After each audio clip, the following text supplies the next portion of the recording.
and stuff like that, was very much known for like, the small indie films, the Young Adams and stuff like that. And of course, Ethan Hawke works with Richard Linklater a lot and stuff like Boyhood. So them doing this film is not surprising. It's the simple fact that like I didn't know much about this film going into it. I didn't know Rodrigo Garcia, who's known for doing like stuff like In Treatment and stuff of that nature. I didn't know he was doing another film, and so this movie was something that once I saw the trailer for, I was looking forward to, because I like when actors, especially big name actors, do these like really kind of low key budget films, because it allows them to kind of shine when it comes to character development and kind of their acting ability, so they don't have to rely on visual effects and the big budget nature and stuff like that. They can do something that they feel is worth their time and effort.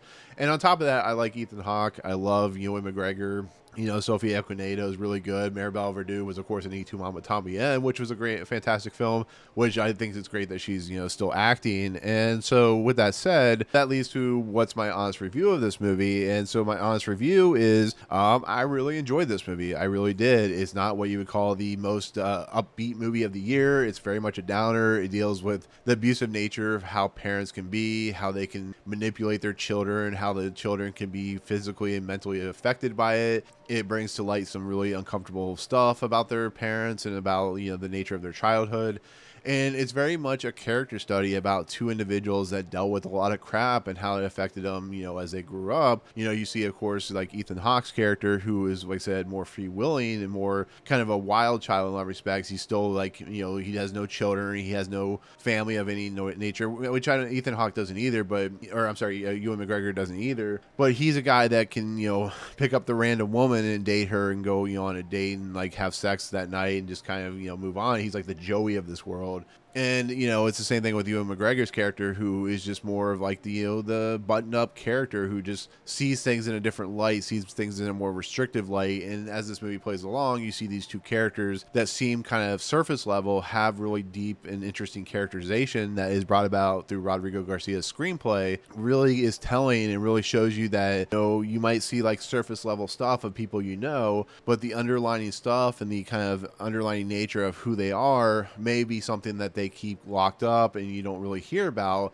So the judgment nature of what you see with these two characters, and especially people in real life, really starts to unlock as this movie moves along. And I love these types of films for that particular reason, because these two individuals may seem like something on the surface, but underneath there is much darker material, much darker things that really shows you the effective nature of what it's like when you are put in a situation that can be troublesome and problematic. And it really shows in the nature of these two individuals and how they play through one another when it comes to the dialogue and the representation of who they are and what they have to do and how they are affected by their life in general. And I just found that really fascinating. It's a film that really just focuses on these two characters and allows a couple other characters come in the mix. It allows them to kind of pierce the heart of these two individuals, and allows them to open up into maybe they're seeing things in a different light, maybe they're not seeing things in the right light, maybe their views on the world are just kind of skewed on what they saw when they were younger. And it's really interesting because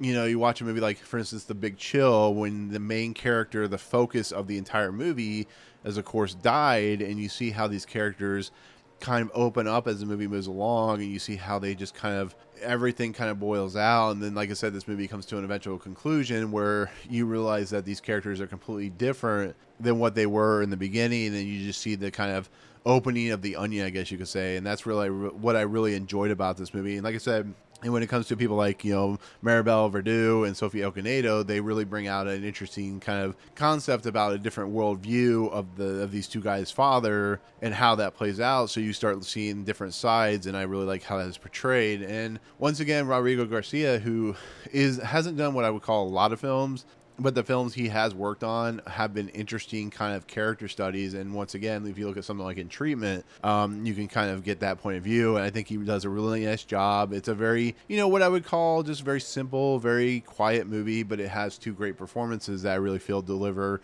on the script that Rodrigo Garcia has written, the commentary he's presenting, and is not going for those deep metaphysical, deep philosophical views. It's just going for a character study on two individuals that were put through a very unfortunate situation.